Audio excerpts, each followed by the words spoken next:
KXLT first signed on the air on August 21, 1987. It was a significant moment for the station, marking the beginning of its journey in the broadcasting world.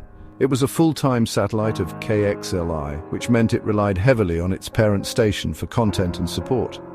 KXLY was located in North Dakota, a region known for its vast landscapes and tight-knit communities. This meant that KXLT broadcast the same programming as KXLI, limiting its ability to offer unique content to its viewers. KXLT struggled in its early years. It had limited viewership, which made it difficult to gain traction in the competitive television market. There was strong competition from established stations, making it even harder for KXLT to carve out its own space. The station faced financial challenges, struggling to maintain operations and invest in quality programming. It struggled to attract advertisers, which are crucial for any station's revenue and growth. This made it hard to produce local content, a key factor in building a loyal audience base. KXLT tried to establish its presence by rebranding and making efforts to connect with the local community. It offered a mix of programming. This included syndicated shows, cartoons, and movies aiming to cater to a wide range of viewers.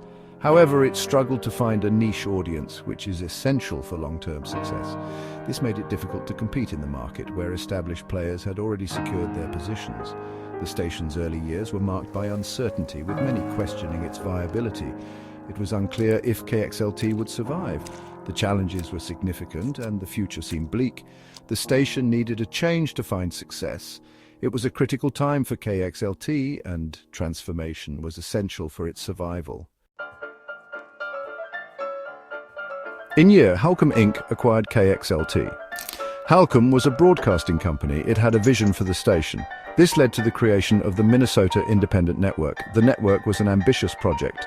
It aimed to connect independent stations across Minnesota. This would allow them to share programming and resources. It was meant to benefit all stations involved. However, the network faced numerous obstacles. There were technical difficulties.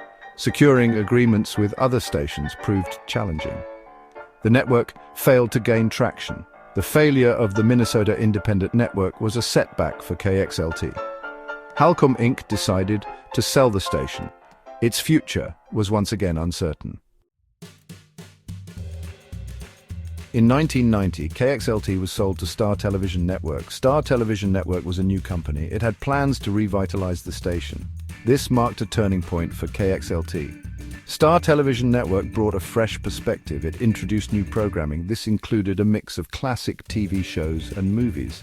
The station also began airing some sports programming. The station saw a modest increase in viewership. However, it still faced financial challenges. Star Television Network was a small company. It lacked the resources of larger networks. Despite the challenges, KXLT continued to broadcast. It provided an alternative to the larger networks. Its future remained uncertain. However, it was on the air and reaching viewers.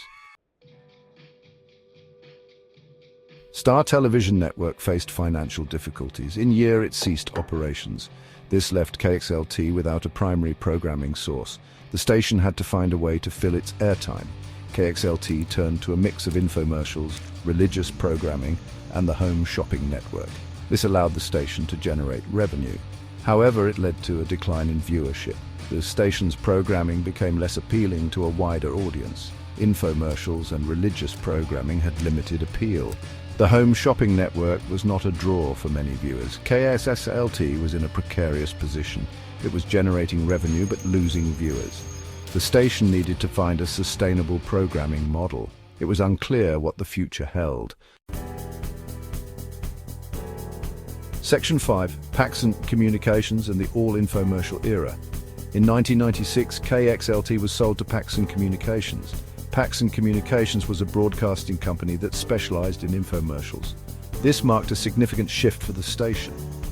Under Paxson Communications, KXLT adopted an all-infomercial format.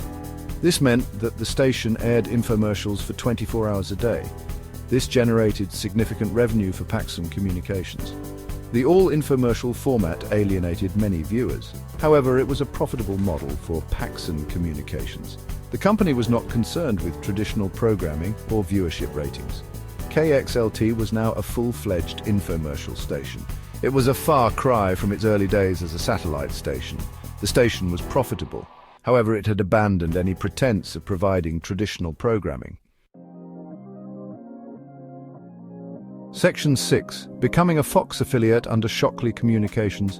In 1997, Shockley Communications purchased KXLT. Shockley Communications was a broadcasting company looking to expand its portfolio. This acquisition would prove to be a turning point for KXLT. Shockley Communications saw an opportunity with KXLT.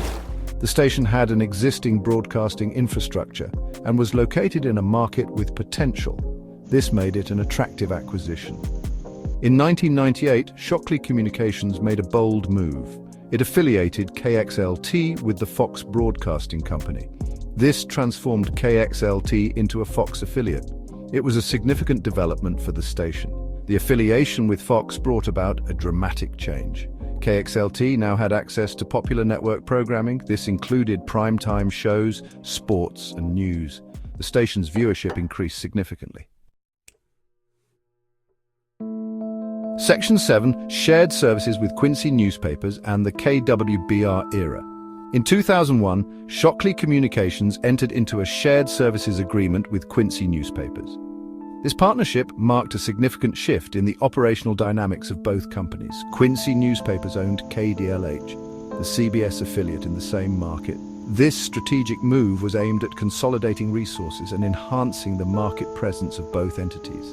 This agreement would shape the future of KXLT, influencing its growth and operational strategies.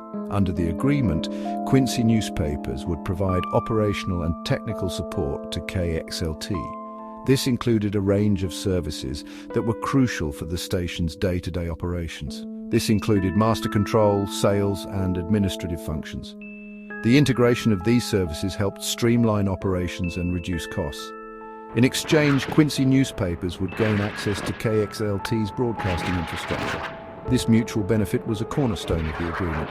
The agreement led to the establishment of KWBR, a cable-only WB affiliate. This new channel expanded the programming options available to viewers in the market. It shared resources with KXLT, creating a more collaborative environment between the two stations. This allowed Quincy newspapers to offer WB programming to the market, filling a niche that was previously unaddressed. The shared services agreement had a significant impact on KXLT. It not only improved operational efficiency but also enhanced the station's competitive edge. It allowed the station to operate more efficiently, with better resource allocation and management. However, it also made KXLT dependent on Quincy newspapers. This dependency had its own set of challenges and risks. This would have implications in the future, affecting the station's autonomy and decision-making capabilities. Section 8. Digital transition, ownership changes, and the future. In the mid-2000s, the broadcasting industry underwent a major transition. This period marked a significant shift in how television content was delivered to viewers. This was the transition from analog to digital television. The change was driven by the need for better picture quality and more efficient use of the broadcast spectrum. KXLT, like other stations, had to upgrade its equipment and infrastructure. This involved significant investment in new technology and training for staff to handle the digital equipment. The digital transition went smoothly for KXLT. The station managed to continue its operations without major disruptions, ensuring that viewers could still enjoy their favorite shows. It continued to broadcast Fox programming. This consistency helped maintain its loyal audience base during the transition period. However, the station faced new challenges. The rapidly evolving media landscape meant that KXLT had to adapt to stay relevant. The media landscape was changing. Traditional broadcasting was no longer the only way people consumed content. Streaming services were gaining popularity. Platforms like Netflix and Hulu were attracting viewers away from traditional TV. In 2018, KXLT moved to Channel 26. This move was part of a broader reorganization of the broadcast spectrum. This was due to the FCC's spectrum auction. The auction aimed to free up spectrum for wireless services which were in high demand. The auction allowed television stations to sell their spectrum to wireless carriers. This provided stations with a new source of revenue. In 2025, Grey Media announced plans to acquire Quincy newspapers.